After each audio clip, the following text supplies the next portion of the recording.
Hello student. Bank के पूर्व video में हमने देखा कि बैंक किस प्रकार के होते हैं, कौन कौन से क्षेत्र में कौन कौन से बैंक होते हैं। व्यापारिक बैंक, कृषि बैंक, आयात निर्यात बैंक, विदेशी विनिमय बैंक इत्यादि। इसी संदर्भ में हमने बैंक के प्रकार में पहला बैंक प्रकार देखा था इकाई बैंकिंग। इकाई बैंकिंग वो होती है जो स्थानीय क्षेत्र की उद्योग, कृषि की वित्त की आवश्यकता को पूर्ति करती। अमेरिका में इकाई बैंकिंग प्रणाली अधिक प्रचलित है। इकाई बैंकिंग के हमने लाभ देख लिए थे। अब हम देखते हैं इकाई बैंकिंग के दोष या हानियाँ। इसमें पहला जो दोष है कि जोखिम के भौगोलिक वितरण में अभाव रहता है, अर्थात जो स्थानीय क्षेत्र में जो इकाई बैंकिंग स्थापित है, यदि वहाँ पर आर्थिक संकट उत्पन्न हो जाए तो जो वह बैंक है उसका जो भविष्य है या उसकी जो लाभ की स्थिति वह अंधकार में हो जाती है। दूसरा, धन हस्तांतरण में कठिनाई, दूसरे बैंक की सहायता लेनी पड़ती। इस इकाई बैंकिंग में एक महत्वपूर्ण कठिनाई ये है कि धन हस्तांतरण में कठिनाई होती, दूसरे बैंक की सहायता से ऐसा होता है।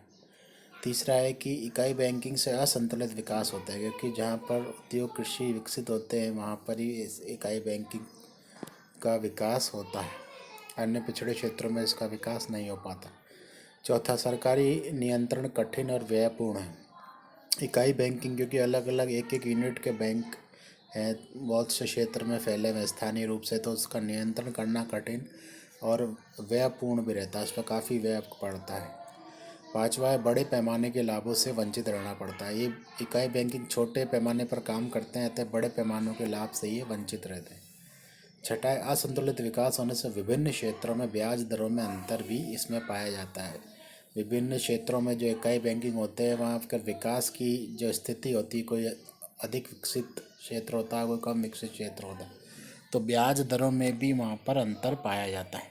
सातवां, आर्थिक और वित्तीय साधनों की सीमितता रहती है, क्योंकि इकाई बैंकिंग है तो उसके पास आर्थिक और वित्तीय साधन सीमित रहते हैं।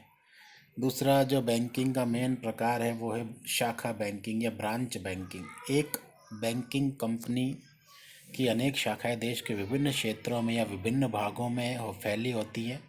ये अलग अलग शाखाएं स्वतंत्र बैंक नहीं होकर मुख्य बैंक की शाखा होती है। वर्तमान में जो सभी देशों में अधिकांश रूप से चल रहा है वो शाखा बैंकिंग ही चल रहा है। शाखा बैंकिंग की तुलना एक बड़े पेड़ से की जा सकती जिसमें तथा जिसमें तना एक और शाखाएं अनेक होती। शाखाओं का प्रबंधन, मार्गदर्शन, नियंत्रण, नियमन आदि सब मुख्य कार्यालय से होता है। यह पद्धति इंग्लैंड में बहुत विकसित हुई। आज भारत में भी शाखा बैंकिंग व्यवस्था प्रचलित है। भारत में बहुत सारे बैंक, SBI, PNB, इनकी कई शाखाएं कई क्षेत्रों में पाई जाती। ऐसे बैंकों में बैंकिंग शक्ति के केंद्रीकरण की प्रवृत्ति होती है। इंग्लैंड में ऐसे बैंकों की लगभग 10,000 शाखाएं और ये इंग्लैंड के बैंकिंग व्यवसाय का 75% भाग पूरा करती है। बैंक जो अपनी शाखाएं बढ़ाता जाता है वो बैंकिंग कार्य में केंद्रीकरण कर लेता है। इंग्लैंड में बैंकों की लगभग 10,000 शाखाएं और ये इंग्लैंड को बैंकिंग व्यवसाय का 75% भाग पूरा करते हैं। भारत में SBI, UCO bank, central bank, Punjab national bank, bank of Baroda, bank of India, देना बैंक जैसे 288 बैंक है, जिनकी देश में लगभग 68,500 शाखाएं हैं। शाखा बैंकिंग के लाभ क्या होते हैं? पहला है कि बड़े पैमाने के लाभ मिलते हैं, क्योंकि वे बड़े पैमाने पर कार्य करती कई शाखाएं होती, इसलिए बड़े पैमाने के लाभ मिलते हैं। दूसरा, धन का सरल और सस्ता हस्तांतरण होता है, क्योंकि कई शाखाएं हैं तो एक शाखा में जमा धन का हस्तांतरण दूसरी शाखा में आसानी से हो जाता है। तीसरा, जोखिम का भौगोलिक और व्यावसायिक वितरण हो जाता है, अर्थात एक क्षेत्र यदि फैल हो जाए तो उसका जो जोखिम होता है वो दूसरी शाखा वहन कर सकती है। चौथा, बैंकिंग का संतुलित विकास। बैंकिंग का जो विकास होता है इस प्रक्रिया में संतुलित रूप से होता है। पांचवा, वैज्ञानिक प्रबंध। इसमें शाखा बैंकिंग क्योंकि कई प्रकार की शाखाएं होती है, तो इनका मैनेजमेंट जो होता है वो वैज्ञानिक तरीके से किया जाता है। छठा, नगद कोषों में बचत होती है।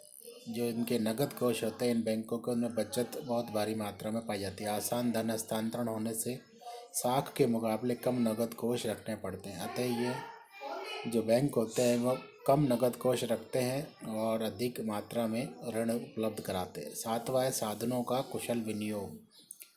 विशाल वित्तीय साधनों के कारण धन का विनियोग अल्पकालीन तथा दीर्घकालीन ऋणों में अधिक लाभप्रद ढंग से किया जा सकता है। विशेषज्ञों की सेवाओं के उपयोग से साधनों को सुरक्षित और लाभप्रद प्रतिभूतियों में लगाने की सुविधा मिलती है।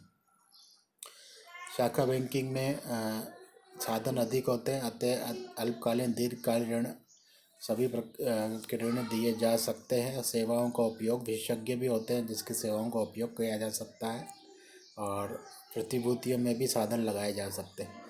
8वां है विभिन्न क्षेत्रों में ब्याज की दर में समानता। क्योंकि शाखा बैंकिंग है अतः इसकी विभिन्न शाखाओं में जो ब्याज की दरें होगी वो लगभग समान होने की प्रवृत्ति रखती है। संतुलित विस्तार तथा साधनों का हस्तांतरण में सुविधा और मित व्ययता के कारण समानता होती है।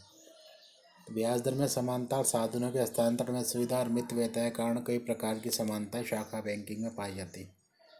9वां है बैंकों के फेल होने की संभावना कम होती है। क्योंकि बहुत सारी शाखाएं होती है तो किसी एक शाखा के फेल होने की संभावना कम होती है, क्योंकि दूसरी शाखा या मुख्य कार्यालय द्वारा उसका नियंत्रण कर लिया जाता है।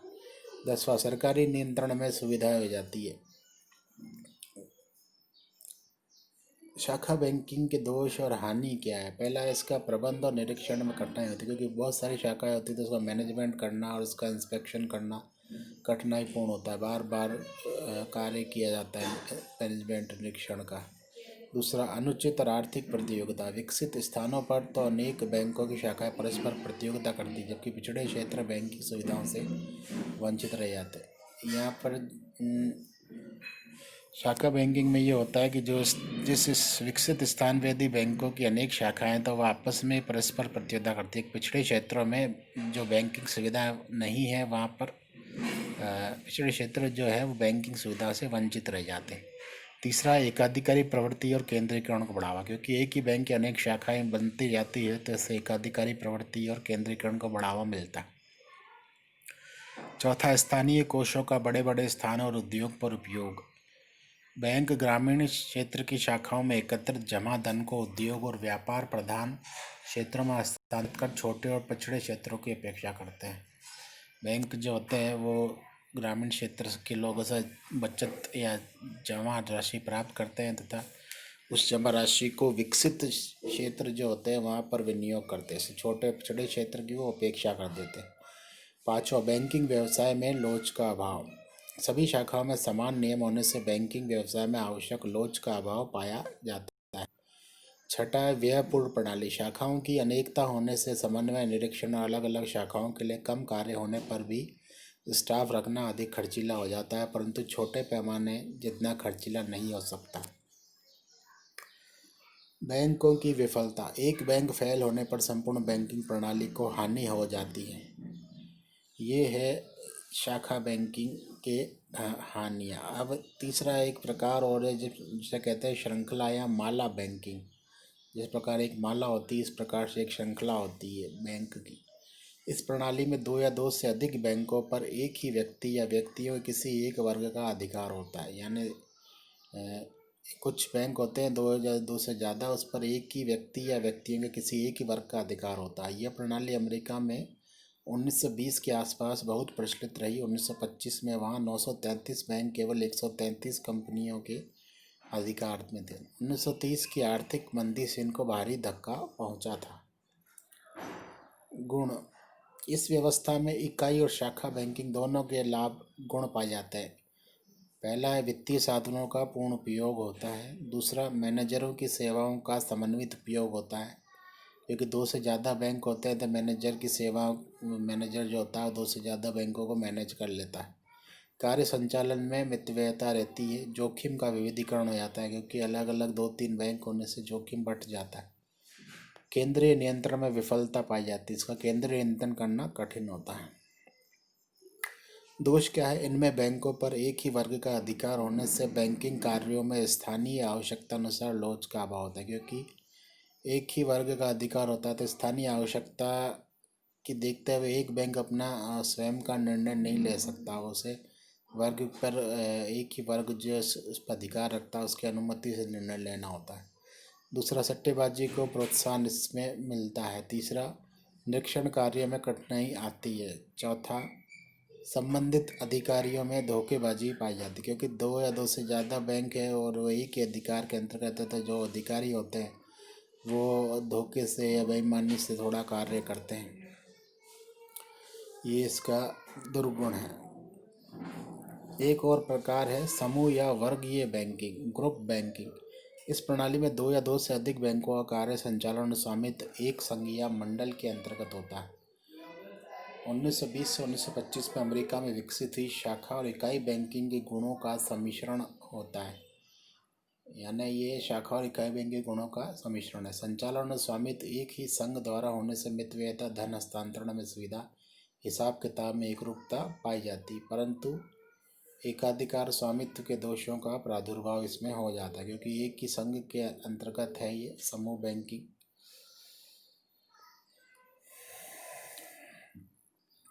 पहला, इसमें एक बैंक की अकुशलता का प्रभाव दूसरे बैंक पर भी पड़ता है। दूसरा जो इसका कमी है कि इसमें निरीक्षण व्यय बढ़ जाता है। तीसरा, भ्रष्टाचार की गुंजाइश इसमें रहती है। अब हम देखते हैं कि बैंकिंग व्यवस्था की कौन सी प्रणाली श्रेष्ठ है और क्यों है। अच्छी बैंकिंग प्रणाली वह है जिसमें बचतों को प्रोत्साहन मिले, साख का समुचित प्रबंध हो, नियंत्रण हो, बचतों का समुचित उपयोग हो तथा बैंकों में परस्पर सहयोग हो। यानी एक देश में अच्छी बैंकिंग प्रणाली वह होगी जिससे लोगों को बचत करने को प्रोत्साहन मिले, जो बैंक साख दे रहे हैं उसका समुचित प्रबंध हो, अनावश्यक साख नहीं दी जाए, साख का दुरुपयोग ना हो, बचतें हैं उन बचतों का भी उचित उपयोग, इससे बैंकों को और जनता को लाभ हो तथा बैंकों में भी परस्पर सहयोग हो। प्रोफेसर थॉमस कहते हैं, यद्यपि दोनों ही इकाई और शाखा बैंकिंग प्रणाली अपूर्ण है, परंतु दोनों की कार्य पद्धति को देखने से पता चलता है कि शाखा प्रणाली अधिक अच्छी है। अमेरिकी परिस्थितियाँ, ऊंची आय स्तर, व्यापार, उद्योग और सेवाओं का पर्याप्त विस्तार हो चुका है, लोगों का बैंकिंग प्रणाली में विश्वास होने से इकाई बैंकिंग उपयोगी। अमेरिकी परिस्थितियों में थॉमस ने बताया था कि जहाँ पर व्यापार, उद्योग, सेवाओं का पर्याप्त विस्तार हो चुका है वहाँ पर पहले से ही बहुत ज़्यादा बैंक है और इकाई बैंकिंग वहाँ पर उपयोगी है।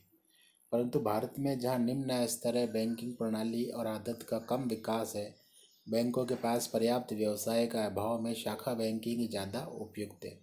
एक छोटी सी ब्रांच किसी क्षेत्र में खोल दी जाती है जहाँ लोग अपनी बचत जमा कर देते हैं, तो शाखा बैंकिंग, क्योंकि भारत में आय जो है वह कम है और बैंकिंग प्रणाली और आदत भी लोगों की कम है, इसलिए शाखा बैंकिंग भारत में उपयुक्त है। 1947 में भारत विभाजन के समय पीएनबी, पंजाब नेशनल बैंक तथा सेंट्रल बैंक अपनी विस्तृत शाखा प्रणाली के कारण ही जीवित रह पाए थे और तेजी से विकासशील है।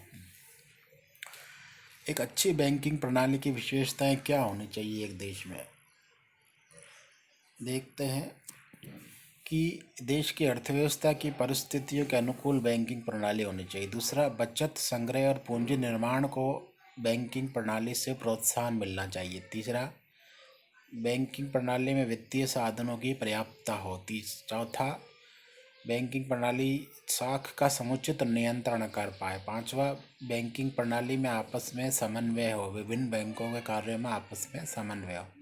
छठा, बैंकिंग प्रणाली का समुचित एवं संतुलित विकास होना चाहिए। ये अच्छी बैंकिंग प्रणाली की विशेषताएं हैं। भारत में बैंकिंग व्यवस्था प्रणाली, बैंकिंग संस्थाओं को भारत में दो भागों में बांटते हैं। पहला है शीर्ष बैंकिंग संस्थाएं और दूसरा है अन्य बैंकिंग संस्थाएं। शीर्ष बैंकिंग संस्थाएं जो कंट्रोल करती है भारत की बैंकिंग व्यवस्था पर, जिसमें पहला है, शीर्ष बैंकिंग संस्थाओं में पहला है भारतीय रिजर्व बैंक, आरबीआई। यह एक भारत में सबसे शीर्षस्थ संस्था है जो भारत की बैंकिंग प्रणाली को नियंत्रित करती है। इसकी स्थापना 1 अप्रैल 1935 को एक विशेष अधिनियम से की गई थी। यानी आरबीआई की स्थापना स्वतंत्रता से पूर्व की गई थी 1935 में। 1 जनवरी 1949 को स्वतंत्रता के बाद इसका राष्ट्रीयकरण कर दिया गया था।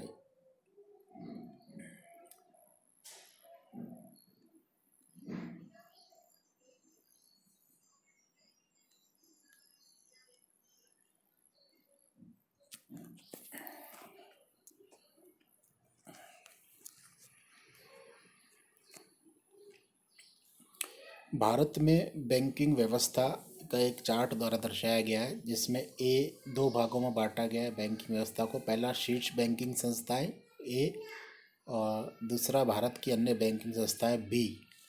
शीर्ष बैंक संस्थाओं में कौन कौन से बैंक आते हैं, एक बार अपन नाम उनके पढ़ लेते हैं। पहला आता है आरबीआई, दूसरा आता है आईडीबीआई भारतीय औद्योगिक विकास बैंक, तीसरा आता है नाबार्ड राष्ट्रीय कृषि ग्रामीण विकास बैंक, चौथा आता है एक्सिम बैंक ऑफ इंडिया भारतीय निर्यात आयात बैंक, और इसके बाद आता है भारतीय लघु उद्योग विकास बैंक सिडबी, राष्ट्रीय आवास bank, national housing bank NHB, भारतीय औद्योगिक पुनर्निर्माण बैंक आईआरबीआई। तो ये जो शीर्ष संस्थाएं हैं वो विभिन्न क्षेत्रों के भारत के संपूर्ण क्षेत्र के विभिन्न क्षेत्रों के विकास के लिए, जैसे कि भारतीय रिजर्व बैंक तो सब पे कंट्रोल करता है, जबकि आईडीबीआई जो है वो औद्योगिक विकास के लिए, भारत में जितने भी उद्योग हैं उनके विकास के लिए बैंक दीर्घकालीन वित्त उपलब्ध कराता है। फिर है एक नाबार्ड। नाबार्ड जो है वो पूरे राष्ट्र में कृषि और ग्रामीण विकास के लिए लोन उपलब्ध कराता है। फिर भारतीय निर्यात आयात बैंक, ये अलग बैंक है जो व्यापारियों, उद्योगपतियों और संस्थाओं को विदेशी व्यापार के लिए निर्यात आयात करने के लिए वित्त व्यवस्था उपलब्ध करवाता है। सिडबी ये एक अलग से बैंक है कि भारत में लघु उद्योग क्षेत्र भी बहुत विकसित, बहुत बड़ा है, इसलिए लघु उद्योग की वित्त व्यवस्था के लिए सिडबी कार्य कर रहा है। राष्ट्रीय आवास बैंक, राष्ट्रीय आवास बैंक राष्ट्रीय स्तर पर आवास के लिए ऋण उपलब्ध कराता है, जो सरकारी आवास योजना होती है उनके लिए ऋण उपलब्ध कराता है। एक है भारतीय औद्योगिक पुनर्निर्माण बैंक, ये एक बैंक है जिसमें औद्योगिक रुग्ण इकाइयों के पुनर्निर्माण के लिए वित्त व्यवस्था की जाती है। तो ये शीर्ष स्तर के मुख्य बैंक है। अन्य जो भारत की बैंकिंग संस्थाएं उसमें जो विभिन्न बैंक हमने देखे थे पहले, जैसे व्यापारिक बैंक। व्यापारिक बैंक 3 क्षेत्रों में हो सकते हैं, सार्वजनिक क्षेत्र का बैंक, निजी क्षेत्र का बैंक और विदेशी व्यापारिक बैंक। यानी जो सरकार का बैंक है और जो निजी व्यक्तियों का देश में बैंक है, और तीसरा जो विदेशी बैंक है, विदेशी व्यापारिक बैंक है और जिसकी शाखा भारत में है। सार्वजनिक क्षेत्र का बैंक में है state bank of India SBI, state bank के सहायक बैंक और 20 राष्ट्रीयकृत बैंक। यानी भारत सार्वजनिक क्षेत्र के बैंक में एसबीआई और एसबीआई के सहायक बैंक और 20 जो नेशनलाइज्ड बैंक है जिनका राष्ट्रीयकरण किया गया था। आगे चलकर अपन पढ़ेंगे कि इन 2 चरणों में बैंकों का राष्ट्रीयकरण किया गया था, विभिन्न बैंकों का। तो 20 राष्ट्रीयकृत बैंक इसमें शामिल हैं। दूसरा, निजी क्षेत्र के कई बैंक हैं और विदेशी व्यापारिक बैंकों की एक्सिस बैंक वगैरह इनकी शाखाएं हैं। दूसरा है क्षेत्रीय ग्रामीण बैंक, ये क्षेत्रीय ग्रामीण की आवश्यकताओं को पूरा करते हैं। तीसरा एक बैंक है सहकारी बैंक, ये सहकारिता के लिए ऋण उपलब्ध कराते हैं सहकारी कार्यों के लिए, जिसमें 3 स्तर पर ये बैंक है। राज्य सहकारी बैंक राज्य स्तर पर, केंद्रीय जिला सहकारी बैंक जिला स्तर पर, और प्राथमिक ऋण सहकारी समितियाँ जो छोटे ग्रामीण क्षेत्र पर कार्य करती है। इसके बाद है भूमि विकास बैंक। भूमि विकास बैंक जो होता है वो कृषि को दीर्घकालीन ऋण उपलब्ध कराने में महत्वपूर्ण भूमिका आता है। भूमि विकास बैंक जो होता है वो 2 बैंकों के द्वारा अपना कार्य संचालन करता है। पहला राज्य भूमि विकास बैंक जो राज्य स्तर पर होता है, और दूसरा प्राथमिक भूमि विकास बैंक जो जिला स्तर पर होता है।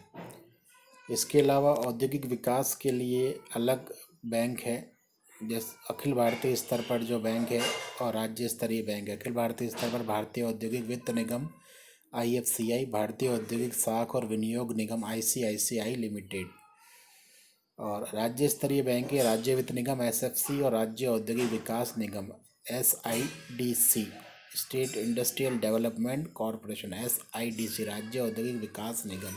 तो ये भारत में बैंकिंग व्यवस्था का पूरा इसमें दिया गया कि बैंकिंग व्यवस्था किस प्रकार की है, कैसे कैसे बैंक है।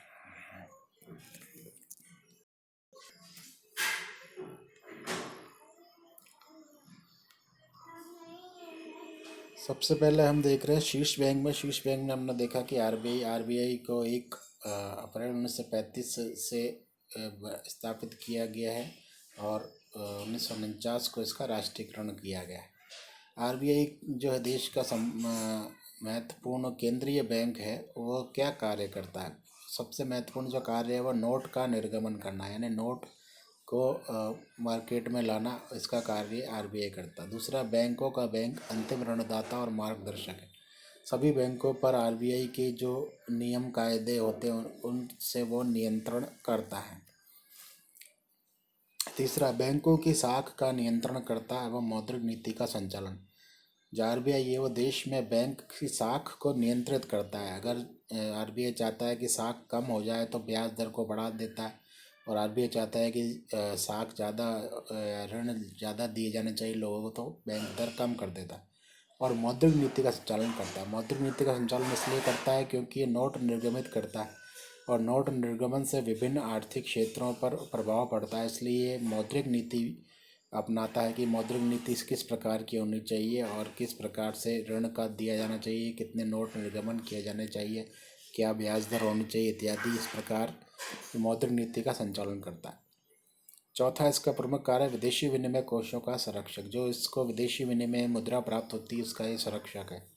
पांचवा है, ये सरकार का बैंकर है और सलाहकार के रूप में कार्य करता है। यानी सरकार, जो भारत सरकार है, ये उसका बैंकर है और उसको सलाहकार के रूप में, उसके सलाहकार के रूप में कार्य करता है। छठा, इसका महत्वपूर्ण कार्य आंकड़ों का संकलन करता है और समाशोधन गृह का कार्य। आंकड़ों का संकलन करता है यानी विभिन्न बैंकिंग आंकड़े ये संकलित करता है, और समाशोधन गृह क्लियरिंग हाउस जिसे कहते हैं, जहाँ पर बैंकिंग प्रतिनिधि आपस में मिलते हैं और अपने जो आपस में लेन देन होता है उसका समाशोधन करते हैं। सातवां, ये देश के बहुमूल्य धात्विक कोषों का संरक्षक होता है। यानी जो देश के बहुमूल्य धातु होते हैं, सोना, चांदी और अन्य महत्वपूर्ण जो धातु होते हैं, इसके कोष का ये संरक्षक होता है। आरबीआई का संचालन आरबीआई अधिनियम 1934 के अंतर्गत किया जाता है। पहले आरबीआई अधिनियम 1934 बनाया गया था और उस अधिनियम के तहत आरबीआई की स्थापना 1 अप्रैल 1935 को की गई थी। दूसरा जो महत्वपूर्ण बैंक है वह है भारतीय औद्योगिक विकास बैंक। इसकी स्थापना 1964 में आरबीआई के सहयोगी बैंक के रूप में की गई थी। दूसरा, ये उद्योगों को दीर्घकालीन ऋण देता है। तीसरा, 1976 में ये आईडीबीआई बैंक आरबीआई से स्वतंत्र हो गया था। यानी 1976 में ये आरबीआई से स्वतंत्र होकर अपना कार्य करने लगा है। चौथा, वर्तमान में ये उद्योगों के वित्त व्यवस्था की शीर्ष संस्था है। यानी आईडीबीआई भारत के विभिन्न उद्योगों को ऋण देने वाली वित्त व्यवस्था करने सर्वोच्च संस्था है। पांचवा, नए औद्योगिक उपक्रमों की स्थापना तथा उनके विस्तार और आधुनिकीकरण हेतु प्रत्यक्ष ऋण सहायता देता है। ये कोई भी नया औद्योगिक उपक्रम स्थापित करना चाहता है या आधुनिकीकरण करना चाहता है तो यह आईडीबीआई उसको ऋण उपलब्ध कराता है। छठा है, औद्योगिक ऋणों की पुनर्वित्त व्यवस्था करना। जो ऋण दिए गए उन ऋणों के लिए वो पुनर्वित्त व्यवस्था भी करता है तथा उनके उपयुक्त बिलों की पुनर्कटौती करता है। जो बिल प्रस्तुत किए गए उनकी डिस्काउंटेड बिल भी वो उसकी पुनर्कटौती आदि करता है। सातवां है, बैंक ने 1992 में मर्चेंट बैंकिंग तथा विदेशी मुद्रा सेवा भी प्रारंभ कर दी है। यानी आईडीबीआई ने 1992 से 2 कार्य और प्रारंभ कर दिए हैं कि मर्चेंट बैंकिंग का कार्य प्रारंभ कर दिया, यानी व्यापारियों के बैंकिंग का कार्य प्रारंभ कर दिया। दूसरा, विदेशी मुद्रा सेवाएं भी इसने प्रारंभ कर दी है। 1900 विदेशी मुद्रा यानी इसमें विदेशी मुद्रा जमा की विदेशी मुद्रा इससे प्राप्त की जा सकती है देशी मुद्रा जमा करके।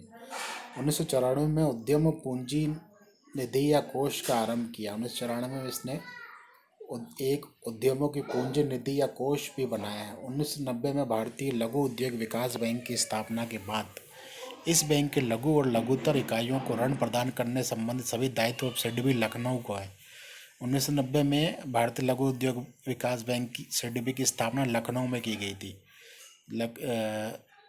इसकी स्थापना से पहले लघु उद्योगों को भी ये आईडीबीआई ऋण देता था, लेकिन क्योंकि लघु उद्योग विकास बैंक की स्थापना हो गई है तो अब लघु और लघुतर इकाइयों को ऋण की जो व्यवस्था करता है वो सिडबी करता है।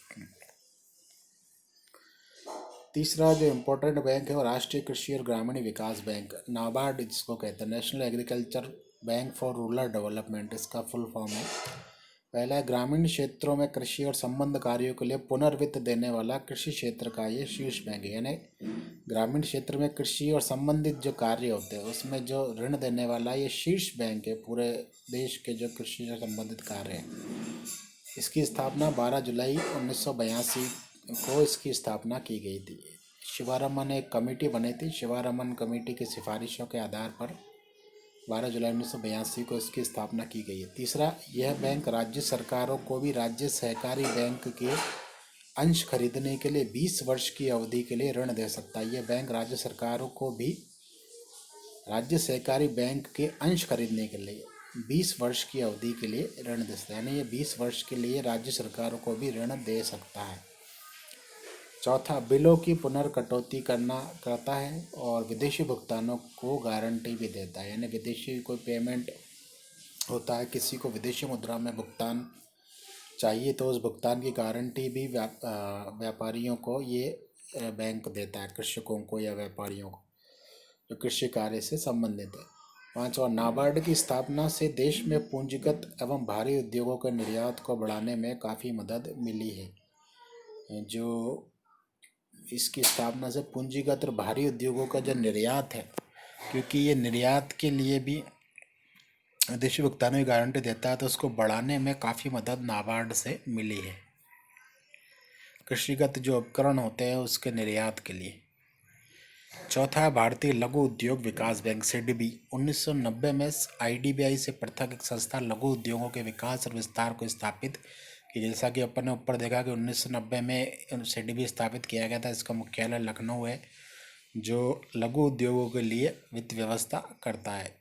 आईडीबीआई से लघु उद्योग का कार्य लेकर इसको दे दिया गया। दूसरा, निर्यातोन्मुख लघु उद्योग इकाइयों को प्रोत्साहन देने के लिए एक नई योजना ऋण देने की प्रारंभ की, जिसमें आसान शर्तों पर ऋण देने के साथ ही 25,000 रुपये अनुदान की व्यवस्था, यानी इसने एक ऋण योजना प्रारंभ की थी। इसमें 25,000 रुपये जो अनुदान के रूप में था और बाकी शेष जो वो ऋण के रूप में था। तीसरा, लघु उद्योगों की शीर्ष संस्था है ये, जो भारत में जितने भी लघु उद्योग हैं उनकी ये शीर्ष संस्था है। लघु उद्योग जो भी लोन लेना चाहते हैं वो सिडबी के पास अप्लाई करते हैं। ग्रामीण क्षेत्रों में शोध और समन्वय कार्यों को बढ़ावा देता है। चौथा है बैंकिंग नियमन अधिनियम। ये बैंकिंग का नियमन का अधिनियम आरबीआई ने 1949 में बनाया था। तो बैंकिंग नियमन अधिनियम 1949 में संशोधन कर सहकारी बैंकों और क्षेत्रीय ग्रामीण बैंकों का निरीक्षण का कार्य इसको सौंप दिया गया, यानी एक इम्पोर्टेंट कार्य इसको सौंपा गया कि ये सिडबी जो है वो सहकारी बैंक और क्षेत्रीय ग्रामीण बैंक, क्योंकि सहकारी बैंक क्षेत्रीय ग्रामीण बैंक दोनों ही लघु कुटीर कृषि उद्योगों से संबंधित है, इसलिए इसके निरीक्षण का कार्य इसको सौंप दिया गया। पांचवा जो बैंक है वह भारत आयात निर्यात बैंक, एक्जिम बैंक भी इसको बोलते हैं। एक्स का मतलब एक्सपोर्ट, एम का मतलब इम्पोर्ट। इसकी स्थापना 1 जनवरी 1982 को, इसकी स्थापना भी नाबार्ड वाले वर्ष में 1982 को की गई थी। इसकी स्थापना से पूर्व आईडीबीआई का अंतर्राष्ट्रीय वित्त विभाग निर्यात और आयात की वित्त व्यवस्था करता था, यानी आईडीबीआई जो था वो पहले अंतर्राष्ट्रीय व्यापार की वित्त व्यवस्था भी करता था निर्यात आयात के लिए, और लघु उद्योगों के लिए भी कार्य करता था। लघु उद्योगों को कार्य तो सिडबी को सौंप दिया गया और फिर निर्यात आयात की वित्त व्यवस्था का कार्य इस एक्जिम बैंक को 1982 में, जो लघु सिडबी से पहले स्थापित हुआ था, उसको सौंप दिया गया। एक्जिम बैंक का उद्देश्य है कि निर्यातकों और आयातों को वित्त सहायता प्रदान करना, ताकि वो देश में वस्तुओं का आयात और निर्यात सरलतापूर्वक विदेशी मुद्रा प्राप्त कर सकें। तीसरा, ये बैंक न केवल भारत अपितु तृतीय विश्व के देशों के लिए भी वस्तुओं और सेवाओं के निर्यात और आयात के लिए वित्त का प्रबंध करता है। थर्ड वर्ल्ड कंट्री जिसे कहते हैं, जो जिसे हम बोल सकते हैं जो पिछड़े देश हैं, पिछड़े देशों के लिए भी वस्तुओं और सेवाओं के निर्यात और आयात के लिए वित्त व्यवस्था करता है। चौथा है कि इसके विदेश में कार्यालय वाशिंगटन, इसके विदेशों में कई कार्यालय जैसे वाशिंगटन में है, सिंगापुर में, आबिदजान में है, आइवरी कोस्ट तथा बुडापेस्ट हंगरी में। इसका जो प्रधान मुख्य कार्यालय है एक्जिम बैंक का वो मुंबई में, क्योंकि मुंबई प्रारंभ से ही व्यापार में विदेशी व्यापार का एक प्रमुख केंद्र रहा है, इसलिए इसका प्रधान कार्यालय मुंबई में। राष्ट्रीय आवास bank, national housing bank, RBI की सहायक संस्था के रूप में 1988 में यह स्थापित किया गया, यानी एनएचबी की स्थापना 1988 में की गई, एक्जिम बैंक के बाद में, एक्जिम और नाबार्ड के बाद में। ये आवासों की वित्त व्यवस्था संबंधी शीर्ष संस्था है। ये बैंक भूमि और भवन निर्माण सामग्री एवं संगठक जैसे वास्तविक साधनों की आपूर्ति के संवर्धन के लिए प्रयत्नशील है। यानी ये इस बैंक का जो मुख्य कार्य है कि भूमि और भवन निर्माण की सामग्री का वित्त व्यवस्था करना और उनकी आपूर्ति को बनाए रखना। तीसरा, और भवन निर्माण के लिए ऋण देना। तीसरा, ये बैंक बॉन्ड और ऋण पत्रों को जारी करके संसाधन जुटाता है। यानी ये नेशनल हाउसिंग बैंक कोई बॉन्ड या ऋण पत्र जारी करता है बाजार में, मार्केट में, जो 5 साल के या 7 साल के बॉन्ड होते हैं, जिसमें एक 5 साल 7 साल बाद एक निश्चित धनराशि का भुगतान का लिखा होता है। तो लोग व्यापारी या जो खरीदना चाहते हैं वो इन बॉन्ड ऋण पत्रों को खरीदते हैं, और जिससे लोगों द्वारा खरीदने से जो धनराशि बैंक को प्राप्त हो जाती है, जिससे ये अपना कार्य करता है। इस प्रकार ये संसाधन जुटाता है। 1 जुलाई 1989 से राष्ट्रीय आवास बैंक ने गृह ऋण खाते की एक योजना प्रारंभ की। यह योजना व्यापारिक बैंक तथा सहकारी बैंक के माध्यम से चला रही। इस योजना में कोई भी व्यक्ति जो मकान निर्माण के लिए ऋण लेना चाहता है, किसी भी व्यापारिक सहकारी बैंक में गृह ऋण खाता खोलकर 5 वर्ष तक एक निर्धारित राशि जमा करता है। 5 वर्ष बाद वह ऋण प्राप्त करने का अधिकारी हो जाता है। 1 जुलाई 1989 से राष्ट्रीय आवास बैंक ने गृह ऋण खाते की एक योजना प्रारंभ की। योजना व्यापारिक बैंक और सहकारी बैंक के माध्यम से चला रही है। 5 वर्ष के बाद वे ऋण प्राप्त करने का अधिकारी बन जाता है। यानी कोई व्यक्ति यदि कोई मकान बनाना चाहता है तो पहले 5 साल तक वह उस खाते में निर्धारित राशि जमा करता है, और 5 वर्ष बाद यदि वह राशि जमा हो जाती है तो वो उस बैंक से ऋण प्राप्त करने का अधिकारी बन जाता है। 1 अक्टूबर 1991 से राष्ट्रीय आवास बैंक स्वैच्छिक निक्षेप योजना प्रारंभ की, जिसका उद्देश्य गंदी बस्तियों की सफाई, उन्नयन में गरीबों के लिए कम लागत के आवास उपलब्ध कराने के लिए काले धन का उपयोग करना था। स्वैच्छिक निक्षेप यानी वॉलंटरी डिस्क्लोजर।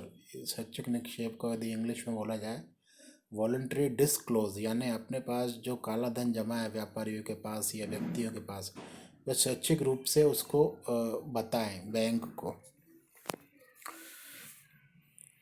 जिससे 10,000 रुपये स्वैच्छिक से बताए, और 10,000 रुपये जो है राशि वो इसमें जमा करें योजना में।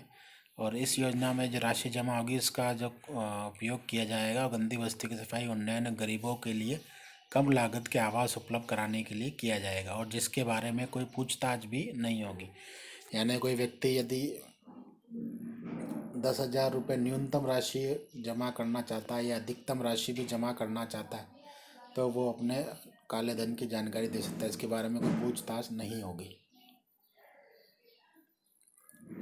7वां है भारतीय औद्योगिक पुनर्निर्माण bank, industrial reconstruction bank of India, IRBI।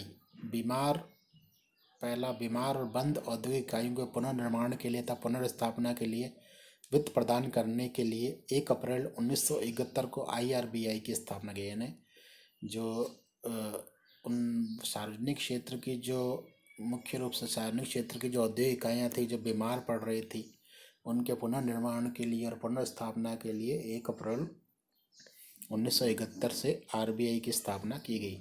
1984 में एक विशेष अधिनियम पारित करके इसे नवगठित IRBI में विलीन कर दिया गया।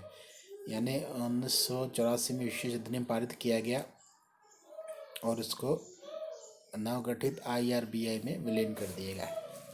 6 मार्च 1997 को लोकसभा ने एक विधेयक भी पारित कर दिया। IRBI या भारतीय औद्योगिक निवेश बैंक लिमिटेड से कंपनी अधिनियम 1956 के तहत पंजीकृत एक कंपनी के रूप में कार्य करता है। यानी IRBI जो स्थापना 1971 में की गई थी, उसको 6 मार्च 1997 को लोकसभा ने एक विधेयक पारित किया और उसका नाम बदल दिया।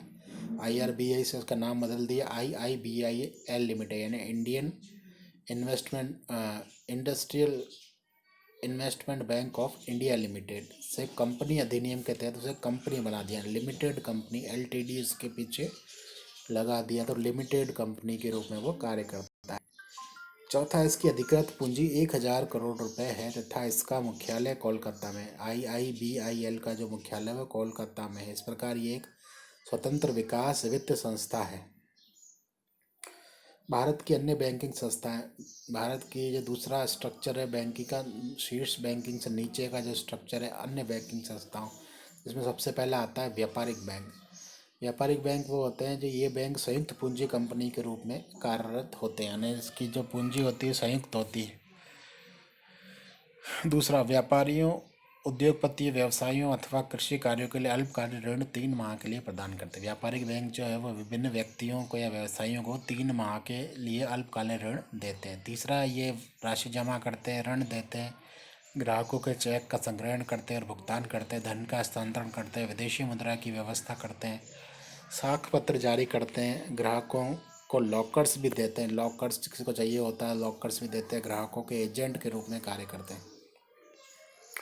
30 जून 2005 को लगभग 288 व्यापारिक बैंक हैं, यानी 2005 की इसमें बताया है कि 288 व्यापारिक बैंक है। इसमें 284 अनुसूचित बैंक और 4 गैर अनुसूचित बैंक है।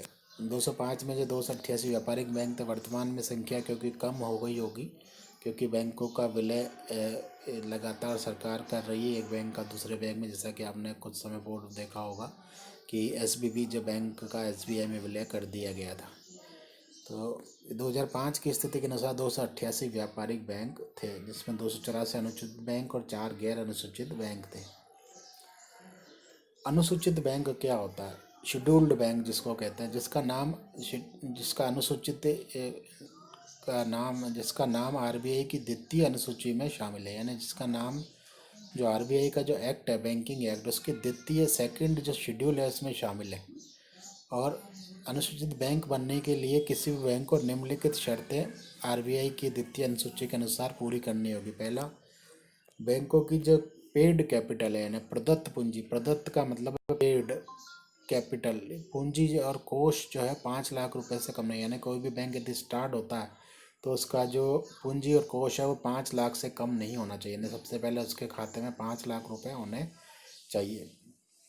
दूसरा, बैंक का कार्य उसके जमाकर्ताओं के हितों के विरुद्ध नहीं हो, यानी इसका जो कार्य है वो उसमें जो लोग पैसे जमा कराएंगे उसके हित के विरुद्ध नहीं होना चाहिए। दूसरा, यदि यह विदेशी बैंक है तो उस बैंक के देश में भारतीय बैंकों के विरुद्ध कोई अनुसूचित नियम या प्रतिबंध लागू नहीं हो, यानी ऐसा नहीं होना चाहिए कि विदेशी बैंक को तो यहाँ सुविधा मिल रही है और भारत के किसी बैंक को उस देश में, जिस देश का विदेशी बैंक है वहाँ पर कोई अनुसूचित नियम या प्रतिबंध लागू हो, ऐसा नहीं होना चाहिए।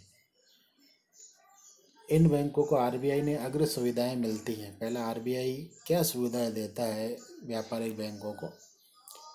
क्योंकि ये अनुसूचित बैंक है और RBI की द्वितीय अनुसूची में इनका नाम है, इसलिए RBI का इन पर प्रत्यक्ष नियंत्रण होता है और RBI से ये सुविधाएं और सेवाएं प्राप्त करते हैं और बदले में RBI इन पर नियंत्रण करता है और अपनी मौद्रिक नीति का संचालन करता है। पहला, RBI से बैंक दर पर ऋण प्राप्त करते हैं। ये जो कमर्शियल बैंक होते हैं, RBI जो होता है समय समय पर अपनी बैंक दर को घोषित करता रहता है, जिस दर पर ये कमर्शियल बैंक उससे ऋण प्राप्त करते हैं। दूसरा, स्वतः ही समाशोधन गृह के सदस्य बन जाते हैं।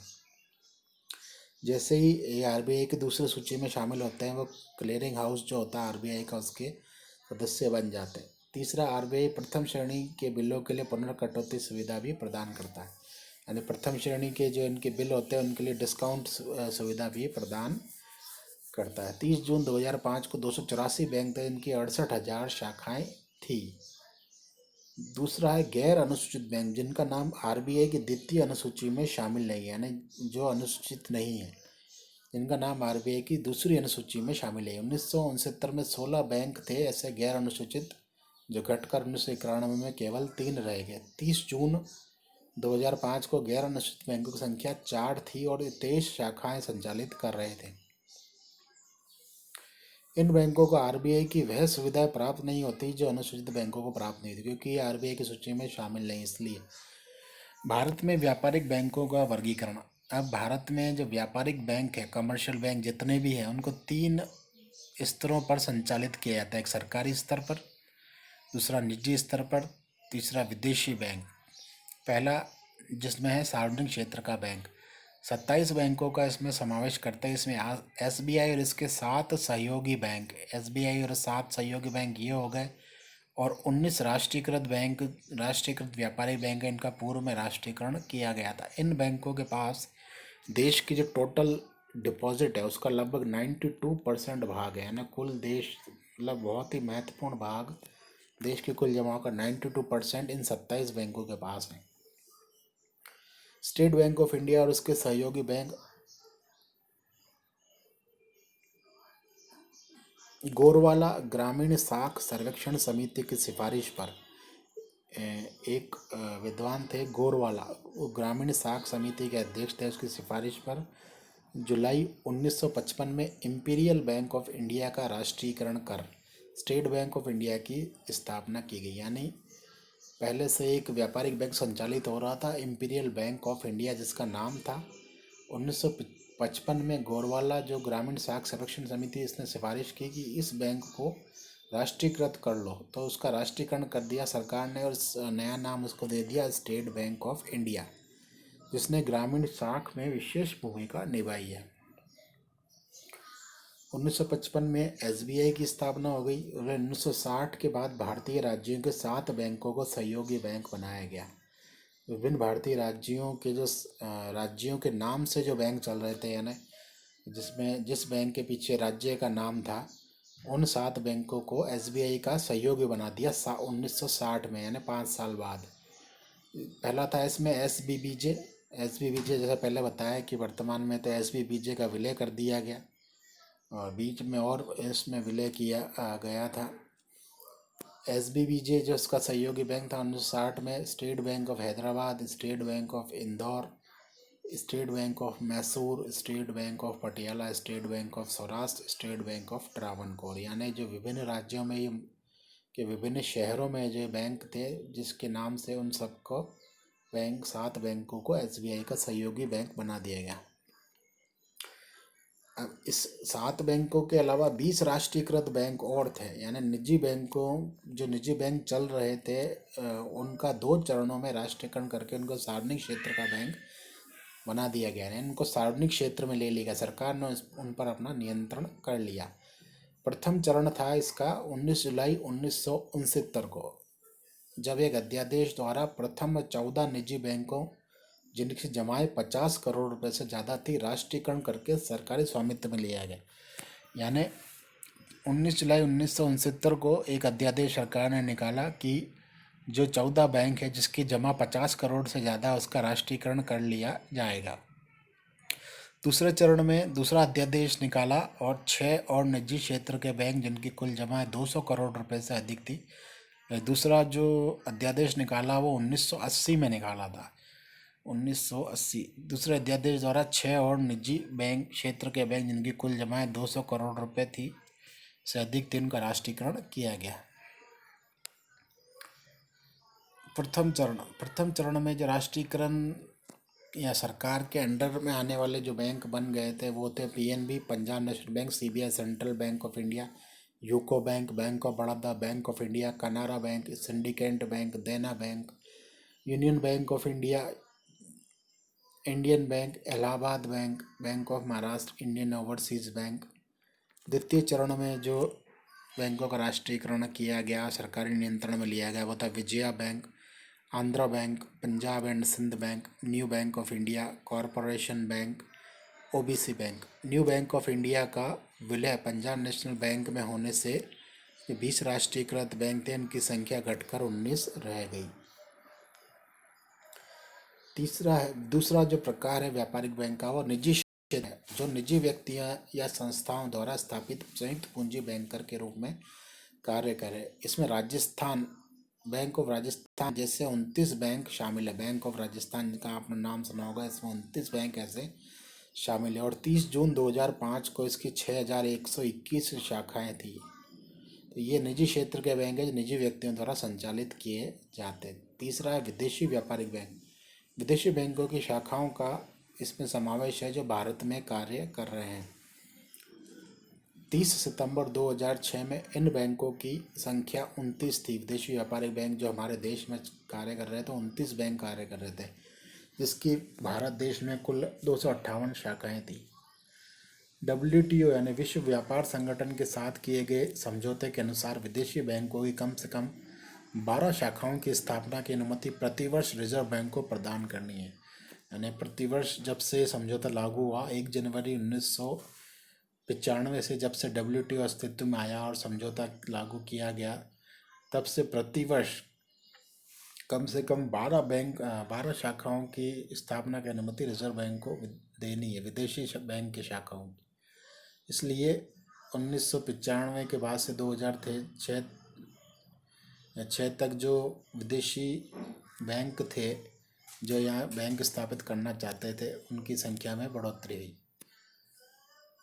चौथा, 81 शाखाओं के साथ ब्रिटेन का स्टैंडर्ड चार्टर बैंक सर्वाधिक शाखाओं वाला बैंक है ना। सबसे ज़्यादा जो विदेशी व्यापारिक बैंक जिसकी शाखाएं भारत में है वह स्टैंडर्ड चार्टर बैंक है ब्रिटेन का, इसकी 21 शाखा है। इसके बाद HSBC सिंगापुर का ये बैंक है, HSBC इसकी 45 शाखाएँ। हांगकॉन्ग सिटी बैंक ये अमेरिका का, उनकी 39 शाखाएँ। USA की ABN AMRO बैंक इसकी 24 शाखाएँ, हॉलैंड का बैंक है। पांचवा, ये भारत के निर्यात व्यापार का 70% और आयातों का 90% वित्त प्रबंध करते हैं। ये जो विदेशी व्यापार बैंक है मुख्य रूप से विदेशी व्यापार में जो वस्तुएं आयात निर्यात की जाती है उसका वित्त प्रबंध करते हैं। दूसरा, व्यापारिक बैंकों में अपन ने देख लिया 3 तरह के व्यापारिक बैंकों का नियंत्रण होता है, सार्वजनिक क्षेत्र के बैंक, निजी क्षेत्र के बैंक और विदेशी व्यापारिक बैंक।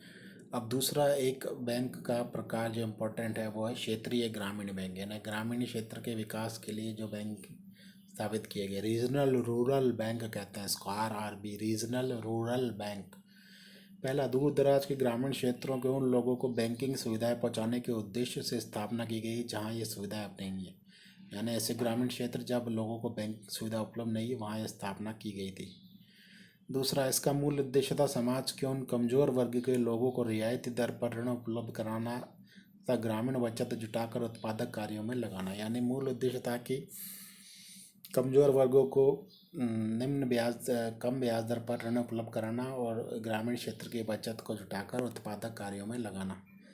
प्रारंभ में 2 अक्टूबर 1975 को, यानी इनका प्रारंभ हुआ रीजनल रूरल बैंक का 1975 से इनका प्रारंभ माना जाता है। प्रारंभ में 2 अक्टूबर 1975 को 5 ऐसे बैंक मुरादाबाद यूपी में, गोरखपुर यूपी, हरियाणा भिवानी, जयपुर राजस्थान और पश्चिम बंगाल मालदा में स्थापित किए गए।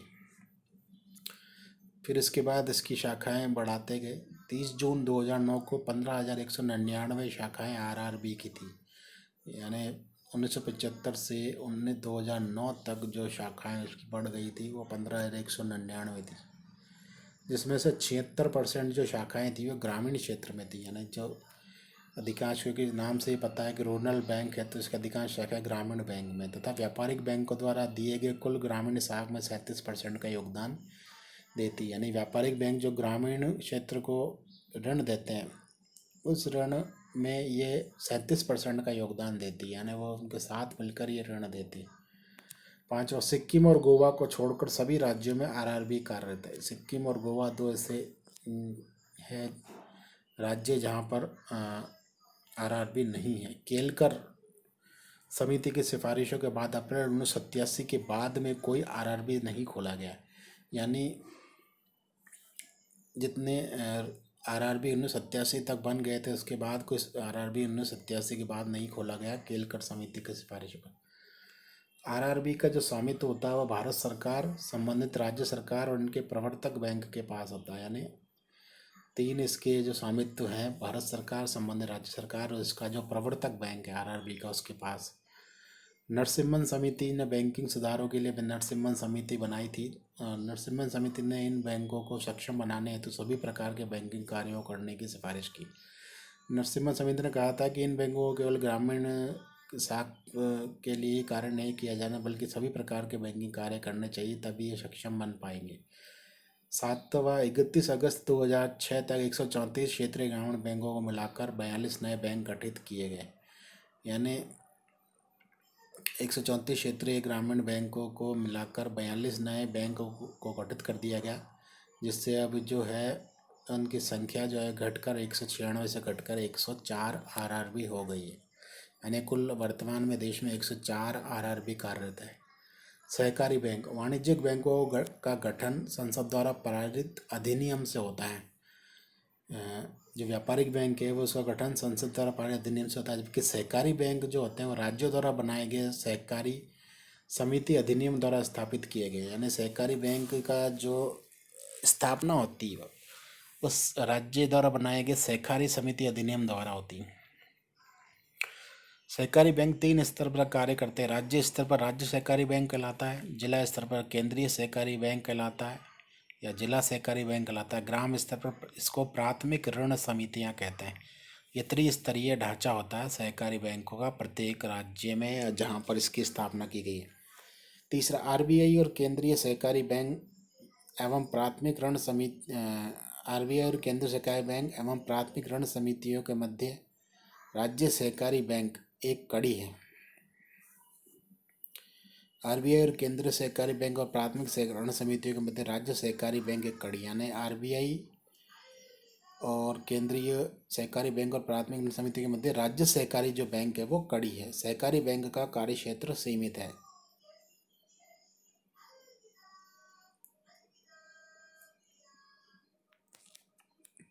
सहकारी बैंक का कार्य क्षेत्र सीमित है। चौथा है, इन बैंकों पर रिजर्व बैंक का आंशिक नियंत्रण है। ये बैंक लाभ के सिद्धांतों पर नहीं चलकर सहकारिता के सिद्धांत पर चलते हैं। ये जो सहकारी बैंक है इन पर आरबीआई कंट्रोल करता है और इनका जो मुख्य जो सिद्धांत है वो लाभ पर नहीं है बल्कि सहकारिता के सिद्धांत पर ही चलते हैं, यानी सभी का विकास करना। ये बैंक अपने ऋणों का 60% प्राथमिक क्षेत्र की गतिविधियों को अतः कम से कम 25% कमजोर वर्गों को आवंटित करते हैं।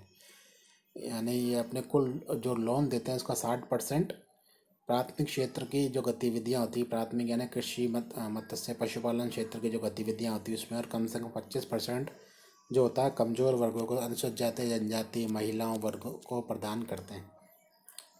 छठा, सर्वाधिक शहरी सहकारी बैंक महाराष्ट्र में है, यानी सबसे ज़्यादा जो शहरी सहकारी बैंक है वो महाराष्ट्र में 670 है, यानी 670 केंद्रीय सहकारी बैंक महाराष्ट्र में है। गुजरात में उसके बाद 362 है, कर्नाटक तीसरा है 324 सहकारी बैंक है, आंध्र प्रदेश 169 है, तमिलनाडु में 136 है।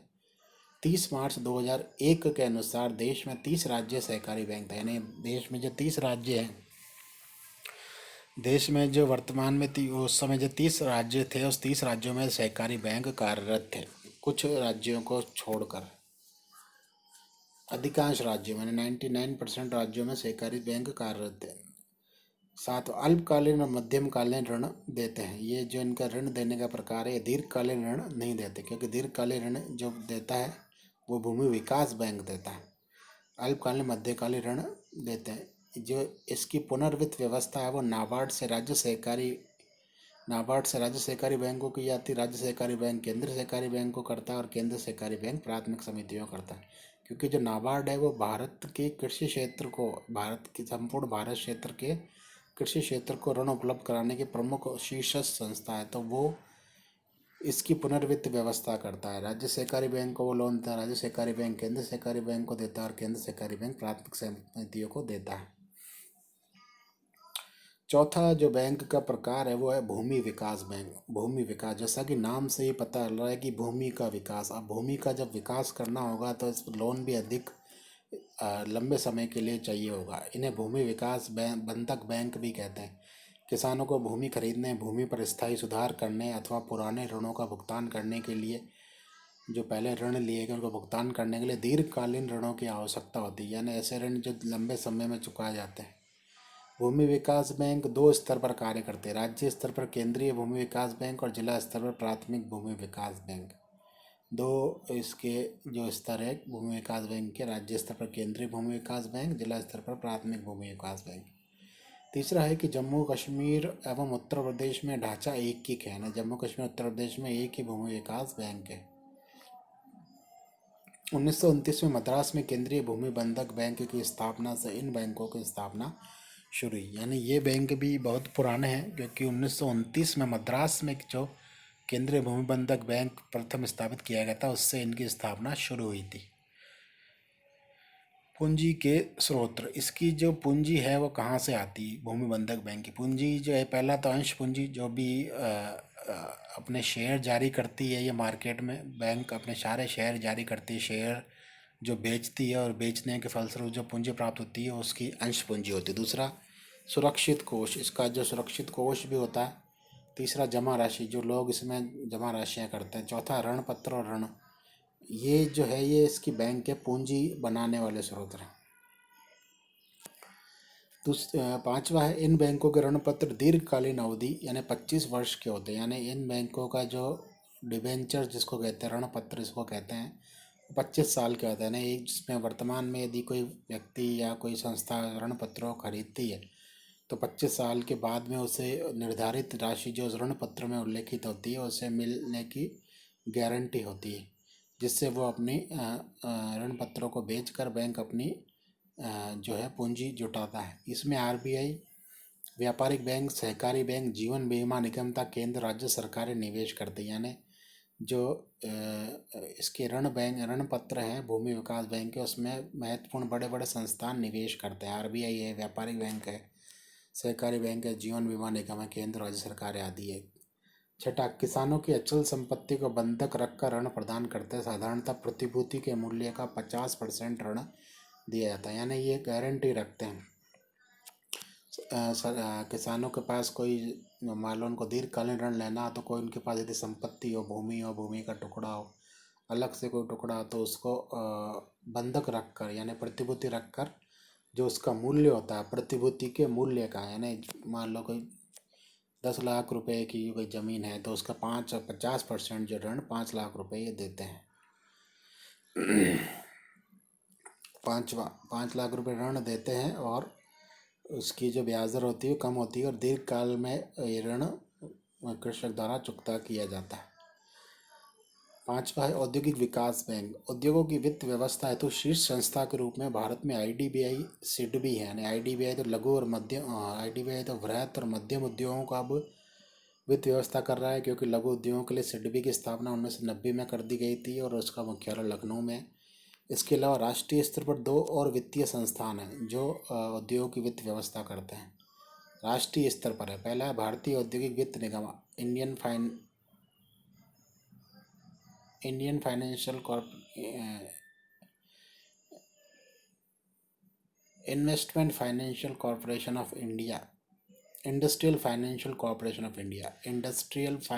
कॉरपोरेशन ऑफ इंडिया, भारतीय औद्योगिक वित्त निगम। इसकी स्थापना 1948 में की गई। यानी ये स्वतंत्रता के 1 साल बाद, यानी जब आईडीबीआई की स्थापना की गई थी लगभग उसी बाद इसकी स्थापना की गई।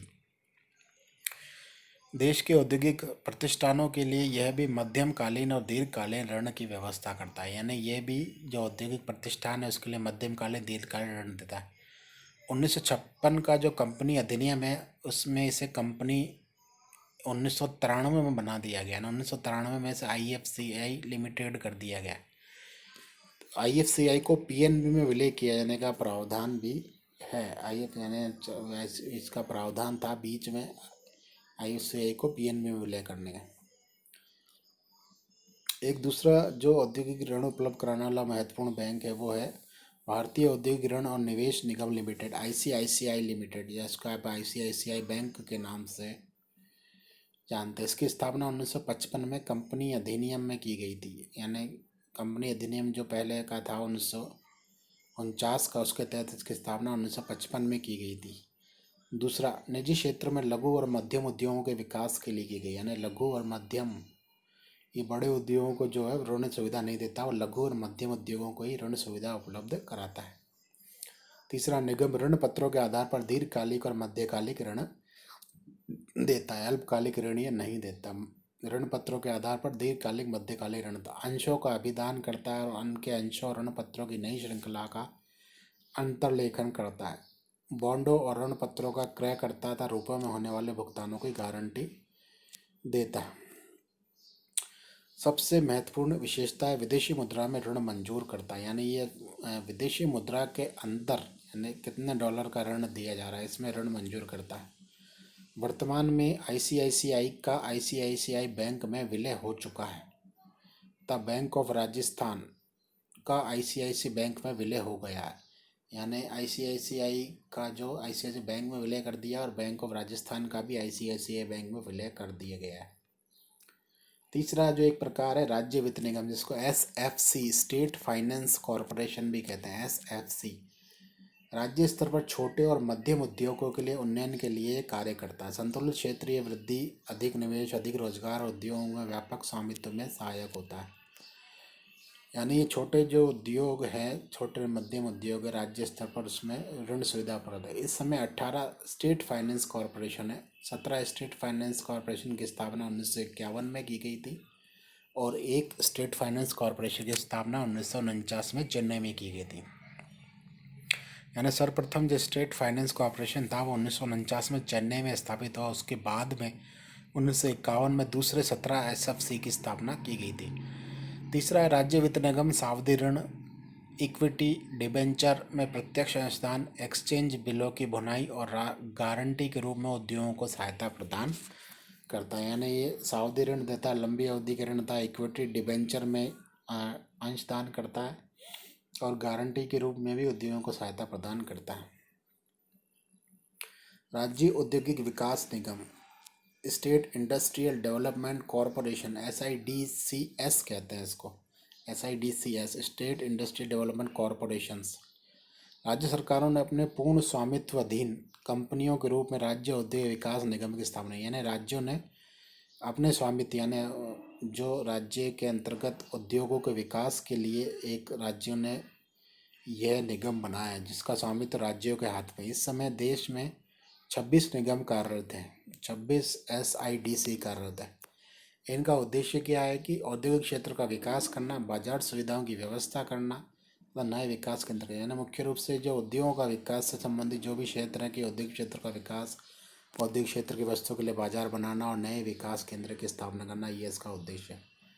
अब है आधुनिक बैंकों के कार्य क्या क्या है, बैंक क्या कार्य करते हैं, इसके बारे में हम जल्दी से देख लेते हैं। निक्षेप प्राप्त करना, निक्षेप यानी जमा राशि प्राप्त करना। ये जमा प्राप्त करते हैं तथा प्राप्त जमा से साख निर्माण कर लाभ कमाते। 4 प्रकार के खातों में रुपया खाते बताए हैं, कौन कौन से खाते हैं। स्थायी जमा खाता, निश्चित जमा तथा समयावधि जमा भी इसको कहते हैं। इसमें वर्तमान में 3 महीने, 6 महीने, 1 वर्ष, 2 वर्ष, 3 वर्ष, 4 वर्ष, 5 वर्ष, 10 वर्ष और लगभग 20 वर्षों की अवधि के लिए जमा होता है। इस प्रकार के जमाओं पर अधिक दर से ब्याज मिलता है। अंतिम तिथि को ब्याज और रकम लौटाई या पुनः जमा पर प्राप्त कर ली जाती है। दूसरा है चालू खाता जमा। दूसरा खाता है चालू खाता। चालू खाता जो होता है व्यापारी, व्यवसायी और उद्योगपतियों के लिए अधिक उपयोगी होता है क्योंकि इनको बार बार जमा करना पड़ता है, राशि निकालनी पड़ती है, जिनको अनेक भुगतान प्राप्त होता है, अनेक भुगतान करने पड़ते हैं और इस खाते पर ब्याज बहुत कम होता है।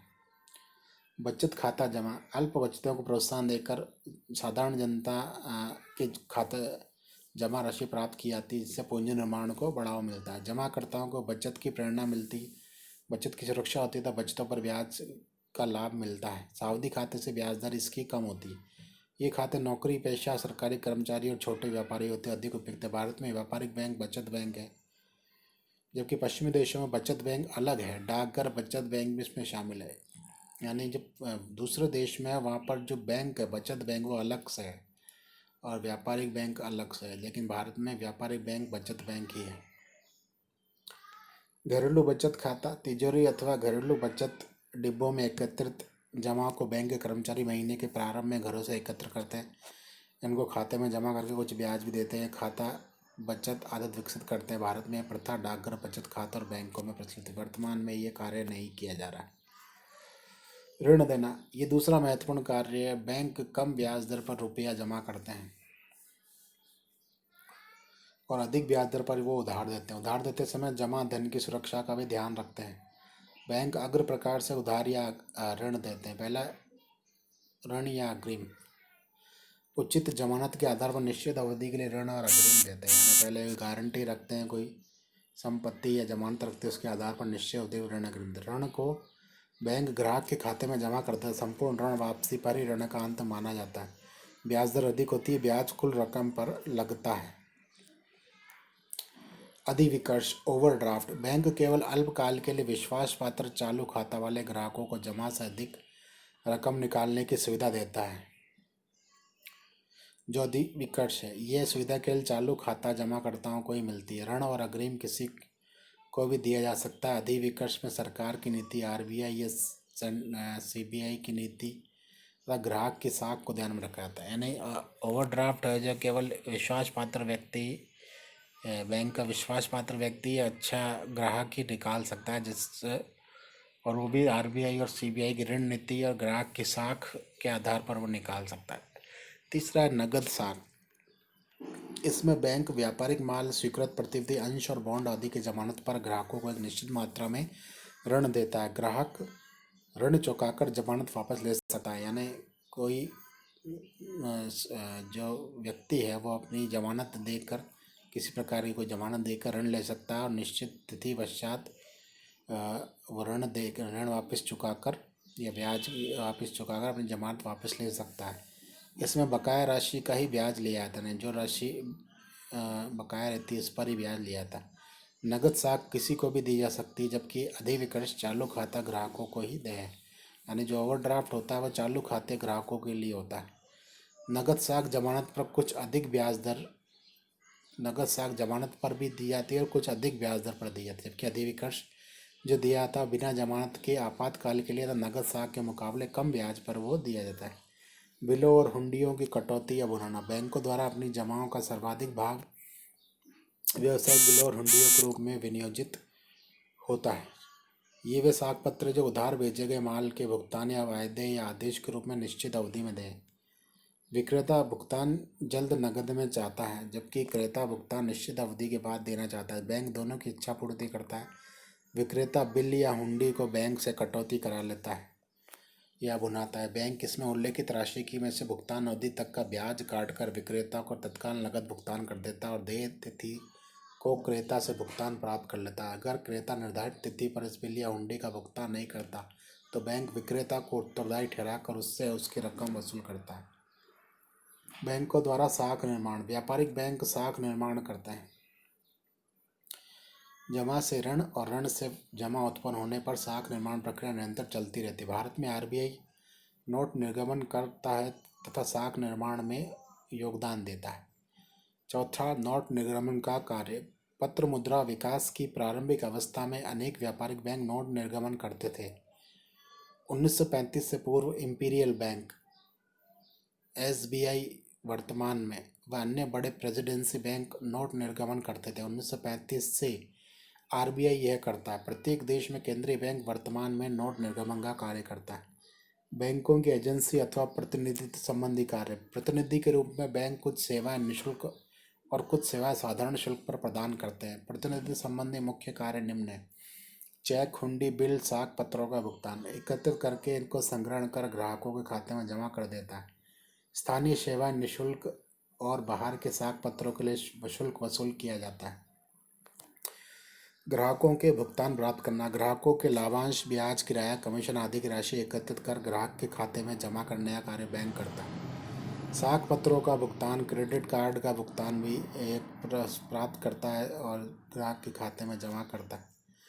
ग्राहकों के अन्य भुगतान चुकाना। प्रतिनिधि के रूप में ब्याज, किराया, लाभांश, बीमा प्रीमियम, कमीशन अन्य देय भुगतान करता है। इसके लिए बैंक कुछ कमीशन वसूल करता है। वर्तमान में विभिन्न प्रकार के बिलों का भुगतान भी बैंक द्वारा किया जा सकता है, जिस पर बैंक कुछ कमीशन वसूल करके अपना लाभ कमाता है। पांचवा है अंश और प्रतिभूतियों का क्रय विक्रय करना। जो शेयर्स और सिक्योरिटीज होती है उसका क्रय विक्रय करके भी बैंक लाभ कमाता है।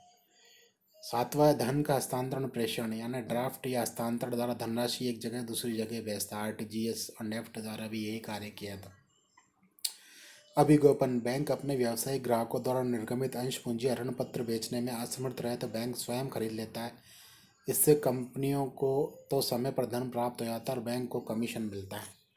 यानी जो बैंक विभिन्न कंपनियों के जो ऋण पत्र या अंश पूंजी होते हैं, यदि कंपनी से बेच नहीं पाए तो बैंक उसे खरीद लेता है, कम उस मूल्य पर खरीद लेता है और कमीशन प्राप्त कर लेता है।